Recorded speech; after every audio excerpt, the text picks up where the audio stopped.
আমি এবং আমার রাসূলের প্রতি ঈমান আনো। কিসের প্রতি?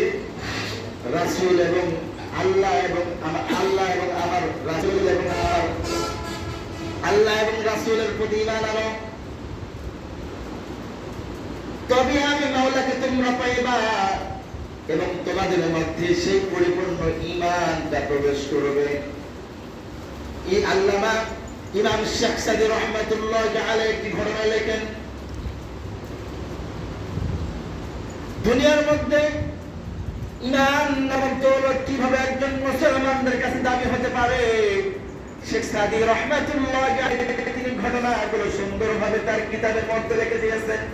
শেখ সাদী রহমাতুল্লাহ আলাইহি বলেন, আমি যখন ছোট মাসুম বাচ্চা মাত্র 5.5 থেকে 6 বছর বয়সের সময় যখন আমি হাঁটা চলা করতে পারি, ঈমান নামক দৌলত মানুষের কতটা সম্পদ, কতটা দামি ঈমান, ঈমানকে বোঝাতে গিয়ে আল্লাহ ঈমানকে বোঝাতে গিয়ে শেখ সাদী রহমাতুল্লাহ বলেন, আমি যখন রাস্তা দিয়ে হাঁটছিলাম, আমার আম্মা জান অনেক দামি একটা আংটি আমার হাতের ভিতরে দিয়েছিলেন। আমি বুঝতাম না আংটিটার মূল্য কত, আমি জানতাম না আংটিটার মূল্য দুনিয়ার জিন্দেগিতে কত। শেখ সাদী রহমাতুল্লাহ আলাইহি তার কিতাবের মধ্যে লেখেন, আমি যখন আম্মা জান আমাকে যখন আংটিটা দিয়েছিলেন, আমি আংটিটা পরে যখন সামনে কোনো এক সময় রাস্তা দিয়ে হাঁটছিলাম, আমি জানছিলাম না এই আংটিটা দুনিয়ার জগতে কতটা মূল্য হয়। হাঁটতে হাঁটতে যখন রাস্তা দিয়ে আমি যাচ্ছিলাম, ধোঁকাবাজ এক লোক, সে জানতো আমার হাতের আংটিটার মূল্য কত। শেখ সাদী রহমাতুল্লাহ আলাইহি ধোঁকাবাজের কবলে যখন পড়ে গেলেন, ছোট বাচ্চাদের চকলেট কিন্তু খুবই প্রিয় হয়, ঠিক না বেটি? ছোট বাচ্চাদের চকলেট কিন্তু খুবই প্রিয় হয়, কিন্তু বর্তমান জামানায় দেখা যায় চকলেট কোন একটা ফ্লেভার দিয়ে তৈরি হয়েছে, সবার কাছে কিন্তু হয়ে গেছে চকলেট, সবার কাছে বর্তমান প্রিয়, বড় সে বড়, সে ছোট। ইমাম শেখ সাদী রহমাতুল্লাহ আলাইহি বলেন, ওই ধোঁকাবাজের ব্যক্তির হাতে ছিল একটা সুন্দর চকলেট, মিষ্টিতে সুস্বাদু। আমি জানতাম না আমার হাতের আংটিটা কত দুনিয়ার মধ্যে কত মূল্যবান, কত দামি, এই কথাটা আমি শেখ সাদী জানতাম না। কিন্তু ওই ধোঁকাবাজ বান্দা, ওই ধোঁকাবাজ ব্যক্তি জানতো আমার হাতে আংটিটার কত মূল্য। ওর তার লোভ ছিল আমার হাতের আংটিটার প্রতি, কিন্তু আমার কোনো লোভ নাই, আমার লোভ ছিল ওর চকলেটের প্রতি, চকলেটের প্রতি। শেখ সাদী রহমাতুল্লাহ জানতেন না যে চকলেটের মধ্যে কি স্বাদ রয়েছে, এবং উনি জানতেন না যে আংটির ভিতরে কি দুনিয়ার জগতে কত মূল্য রয়েছে, কতটা দামি রয়েছে। কিন্তু ওই ধোঁকাবাজ ব্যক্তি জানতেন যে ওর হাতের আংটিটা দুনিয়ার জিন্দেগিতে খুবই দামি, ওই আংটিটা আমাকে দিতে হবে, এর থেকে ওর থেকে ওই আংটিটা দিলে আমি অত্যন্ত দুনিয়াতে গিয়ে একটু লাভবান হতে পারবো। আর শেখ সাদী রহমাতুল্লাহ আলাইহি ওর লোকটা ছিল যে ওই সুস্বাদু চকলেটের প্রতি। শেখ সাদী রহমাতুল্লাহ আলাইহি ওই ধোঁকাবাজ ব্যক্তি বলল, এই বাচ্চা কোথায়, একটু দাঁড়াও।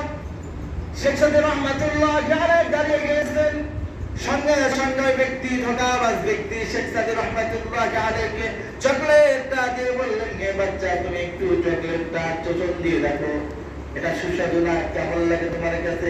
শেখ সাদী রহমাতুল্লাহ আলাইহি বাচ্চা মানুষ, কেবল 5.5 থেকে 6 বছর বয়স, ওদের তো চকলেটের মধ্যে নেশে থাকবে, এটাই স্বাভাবিক, মুখে দিয়ে সুস্বাদু এবং খুবই স্বাদ লাগে।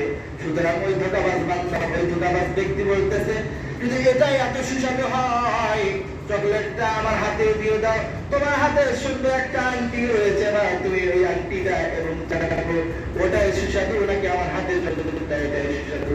শেখ সাদী রহমাতুল্লাহ আলাইহি সঙ্গে সঙ্গে ওই আংটিটা চেতন দিয়ে দেখে ওইটার ভিতরে কোনো মিষ্টি নাই এবং স্বাদ নাই, ওর হাতের চকলেটটাই সুস্বাদু। সুতরাং সঙ্গে সঙ্গে ওই ব্যক্তি বলতেছে, যেহেতু তোমার হাতের আংটির ভিতরে কোনো স্বাদ নাই, আমাকে দিয়ে দাও, আমার হাতের চকলেটটা তুমি নিয়ে চলে যাও।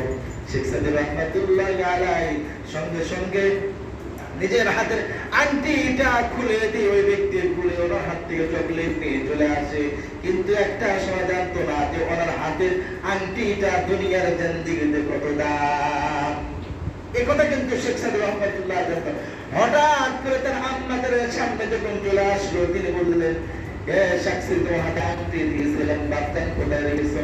কোথায় রেখেছো? সম্পূর্ণ ঘটনা যখন খুলে দিলেন, শেখ সাদি রহমাতুল্লাহ আলাইহি বললেন, ও আম্মা, চিন্তার কোনো কারণ, আমার আংটি চলে গেছে, সমস্যা নাই, আমার ভিতর ঈমান তো চলে যায় নাই। সুতরাং মুসলমান, আল্লাহ পাক রব্বুল আলামিন বলেছেন, ইয়া আইয়ুহাল্লাযীনা আমানু আমিনু বিল্লাহি ওয়া রাসূলি, ও দুনিয়ার লোক সকল, হে ঈমানদারগণ, পরিপূর্ণ ঈমানওয়ালা হও এবং আমি আল্লাহ এবং রাসূলের প্রতি ঈমান গ্রহণ করো। সুবহানাল্লাহ। এটা বলেছেন আল্লাহ পাক, রাসূলুল্লাহ সাল্লাল্লাহু আলাইহি ওয়াসাল্লাম বলেছেন, আল্লাহ এবং আল্লাহ রাসূলের প্রতি ঈমান আনার কথা বলেছেন, ঈমান আনার কথা বলছেন। ঈমানটা আমাকে আপনাকে আনতে হবে, কারণ পরিপূর্ণ ঈমান যার ভিতর রয়েছে, সে ব্যক্তি কোনো সময়ের জন্য গুনাহ করতে পারবে না, গুনাহ করতে পারবে না।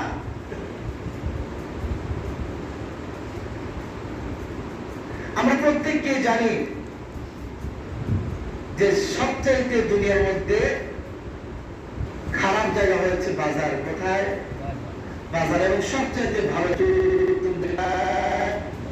মসজিদ, যে জায়গায় আমরা এখন বসে রয়েছি, যে জায়গায় আমরা এখন বসে রয়েছি,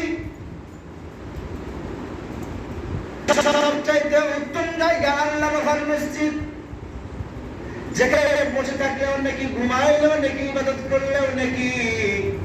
সুতরাং এমনই ভাবে তুমি আর জিন্দেগিতে কোনো মানুষ মসজিদের ভিতরে পা রাখলো এবং মসজিদে আসার জন্য নিয়ত করলো, সেই সময় থেকে কিন্তু ওই বান্দার আমল নামায় কিছু এর চাইতে দামি জায়গা হতে পারে না। দুনিয়ার দিকে তাকিয়ে দেখেন, যেখানে বলা আছে বাজার সবচাইতে নিকৃষ্ট জায়গা, মসজিদের চাইতে বাজারে লোক সংখ্যা সবচাইতে বেশি। আমার তো মনে হয় যাদের মধ্যে ইমানের দুর্বলতা কম, তারাই ওই সমস্ত জায়গায় বসে থাকে। আযান হওয়ার পরে পরে মসজিদ থেকে আযান হওয়ার পরে কোনো বান্দা নামাজ না পড়া পর্যন্ত মসজিদ নামাজ না পড়া পর্যন্ত বাজার থেকে বেঁচে থাকতে পারবে না। যে জায়গায় বলা হয়েছে নামাজ আহ্বান করা হচ্ছে, আল্লাহ আল্লাহ আল্লাহ আল্লাহ বলো, সুতরাং তুমি নামাজের দিকে আসো। আর বাজার হচ্ছে সবচেয়ে নিকৃষ্টতম একটা জায়গা, যেখানে আমাদেরকে বসার নিষেধ করে দিয়েছেন, তোমরা অযথা সময় বাজারে নষ্ট না করে তোমাদের কাজের দিকে মন দাও। কারণ ঈমান হচ্ছে সবচাইতে দামি একটা জিনিস, যেটা কখনো মুসলমান হারাতে পারে না এবং হারানো যাবে না। যেহেতু কিয়ামতের ময়দানে এর একটা ছোট্ট চিরকুটের বিনিময়ে আমাকে আপনাকে মাফ করে দেবেন, ক্ষমা করে দেবেন। বলা হয়েছে কোটি গুনাহ করার পর মিজানের পাল্লায় দেখা যাচ্ছে তিনি গুনাহ করার পর জাহান্নামের দিকে চলে যাচ্ছে, কিন্তু এক বিন্দু পরিমাণ ঈমান থাকা পর্যন্ত, এক বিন্দু পরিমাণ ঈমান রয়েছে এমন কোন মানুষ কিয়ামতের ময়দানে ফেরেশতাদের মাধ্যমে আল্লাহ সুবহানাহু ওয়া তাআলা বিচারের পাল্লার দিক সময় গুনাহের দিকে ভারী এবং অপর দিকে যখন এই চিরকুটি কাগজটা ফেলে দেবে, সঙ্গে সঙ্গে ওই চিরকুটি কাগজ এত ওজন হবে, ওই মানুষটা থেকে হতদম্ব স্তম্ভ হয়ে যাবে। হে আল্লাহ, আমার তো গুনাহ ছিল, আজকে কেন আমার নেকির পাল্লাতে ভারী হলো? আল্লাহ সুবহানাহু ওয়া তাআলা তোমার এই টেনশন নাই, তাও তোমাকে বলে ঈমান নামক দৌলত রয়েছে, ঈমান নামক দৌলত রয়েছে। এই দৌলতের কারণে আজকে তুমি মুক্তি পেয়ে গেলে, আজকে তুমি জান্নাতি মানুষ হয়ে গেলে। সুতরাং চিন্তার কোনো কারণ নাই, পেরেশানির কোনো কারণ নাই। এই ঈমান নামক দৌলত যারা জিন্দেগিতে অর্জন করে আখিরাতে জিন্দেগি চলে যাবে, আল্লাহ সুবহানাহু ওয়া তাআলা এভাবেই ক্ষমা করে দেবেন। কোনো উপায় থাকবে? মুসলমান বন্ধুরা আমার,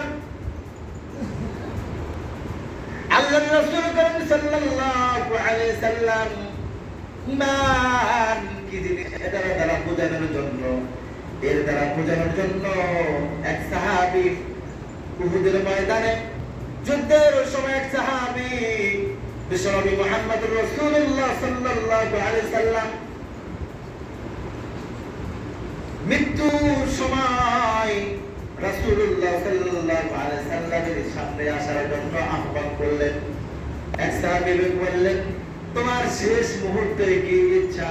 ওই সাহাবী বললেন, আমার বন্ধু, আমার শেষ ইচ্ছা, যেহেতু আমি ময়দানে মারা যাব, আমার এতটুকু ইচ্ছা তুমি পূরণ করো।